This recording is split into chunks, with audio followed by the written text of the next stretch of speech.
আমার বাইক না আমার বয়ফ্রেন্ড নিয়ে পালাই গেছে। ফোনে কথাবার্তা করতো মনে হয় আপন বাইক না, কথা বলে কি সমস্যা না, আমি তো এই গুরুত্ব দেয় না। আপন বাইক না, বড় ঘরের বাইক না, মনে করেন আমি এগুলো তো মনে করেন জানি না। কারণ জানতাম যদি গুরুত্ব দিতাম তো এরকম হয়তো না, যদি গুরুত্ব দিতাম তো মনে করেন করে দিলাম। বাইক না মামিনে নিয়ে পালাই গেছে। আমি প্রতিবন্ধী ছেলে লই আমি কীভাবে খাই থাকবো, এর না পালাই গেছে। আজকে 5 দিন হয়ে গেছে গা, তার খোঁজখবর পাই নাই। আমার বাইক না শুরুর থেকে বড় করছি, লালন পালন করে।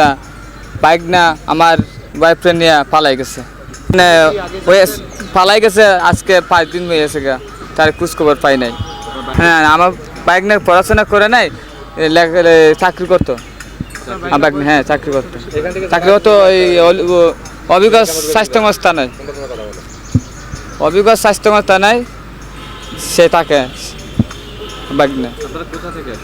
আমি আসছি গাউসিয়া বরপাড় থেকে, আমি আসছি এই জায়গায়। শুরুর থেকে বড় করছি, লালন পালন নিজের সন্তানের মতন। আমার সন্তান একজন ছেলে। এই সন্তান ফেলে আপনার ওয়াইফ আপনার বাগনের সাথে চলে গেছে। কিভাবে চলে গেছে, মানে কিভাবে চলে চাই এই জন্যই মনে করেন বাগনা মামিনে নিয়ে পালাই গেছে। আমি প্রতিবন্ধী ছেলে লই আমি কীভাবে খাই থাকবো। এরপরে এটার মনে করেন আমার শাশুড়ি ধরে ফোন দেওয়ার পরে শাশুড়ি হুমকি দেওয়ার পরে আমার মেয়ে যদি কোনো ক্লাকান হয় তাই মনে করেন আমি পায়ে রাখবো না। এই কারণে ডরের বয়ে আমি টাকা পয়সা নাই প্রত্যেকে আমি এই জায়গায় পড়ছি।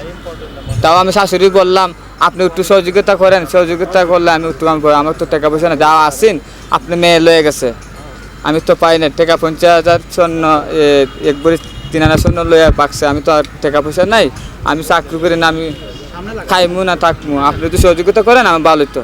এরা কয় আমার তো টাকা পয়সা নাই, তুমি যেমন পারো এমনি করে, আমার তো সহযোগিতা। আপনার বাইক না তো, আপনার বাইক না আপনি বা করেন, এটা আমার সম্ভব না। আমাকে আপনি মনে জানেন, আপনি জি কই গেছেন না, আপনি কিছু জানেন, না জানলে তো অবশ্যই আমার একটু সহযোগিতা করতেন। জানেন যে কেউ সহযোগিতা আপনি করবেন না করেন তো আমি আপনি বা করে দেন, আমি পারতাম না। আমি পুষ্কর পাই নাই, আমার টাকা পয়সা নাই, না পাইলে যদি মেয়ে যদি কোনো লাগা হয় তারপরে আপনি কী করবেন না ও করবেন। হ্যাঁ, আজ করতে পারছি মনে করেন ফোনে কথাবার্তা করতো মনে হয় আপন বাইক না, কথা বলে কি সমস্যা না, আমি তো এই গুরুত্ব দেয় না। আপন বাইক না, বড় ঘরের বাইক না, মনে করেন আমি এগুলো তো মনে করেন জানি না। কারণ জানতাম যদি গুরুত্ব দিতাম তো এরকম হয়তো না, যদি গুরুত্ব দিতাম তো মনে করেন করে দিলাম। বাইক না হচ্ছে 2টা, আইডি হচ্ছে 2 নম্বর, আর বড় বাইক না লেখা পড়াবো বড়টা। আমার বোন জানে, সব জানে, বাপ মা সব জানে। আর বোনে তো বলছে এরাও তো খুশখবর বলি তারা পায় নাই করতে গিয়ে আমি নিজের যান বাসার থেকে গিয়ে ফুলারে আমি ঠিক রাখতে পারতাই না। আমি তো গত 5 দিন যাবৎ আমি খুঁজতে পাই না। হ্যাঁ, কথা হয়েছে আমার সাথে, তেমন কথা হয় না। ফোন দিলে 1-2 কথা কইলে হয়েছে, না কইলে না খাইতে দেয়। এটা বলছে আমি ফালাই আইছি, হ্যাঁ তোমার সংসার কর্ম না, এই না তেন না, ওইগুলা মানে করেন আমার মুখর। হ্যাঁ, মেয়ে ছেলেও। হ্যাঁ, ছেলে একটা কথা কইছে আমার ফোনে।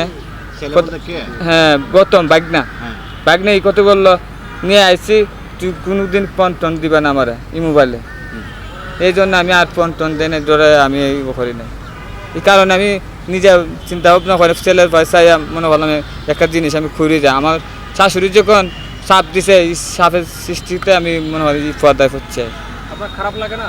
হ্যাঁ, আমার খারাপ লাগতো, নিজের আপন বাইক না, বড় বোনের ঘরের বাইক না, ছেলে। এই জন্য আমি কষ্ট লাগছে করতে করতে মনে করেন আমি আইসি এই পর্দায়। না, আমাদের ধর্মে এইগুলা মানে না। আমার নাম বীরেন্দ্র বর্মন, বাড়ি মণিপুর।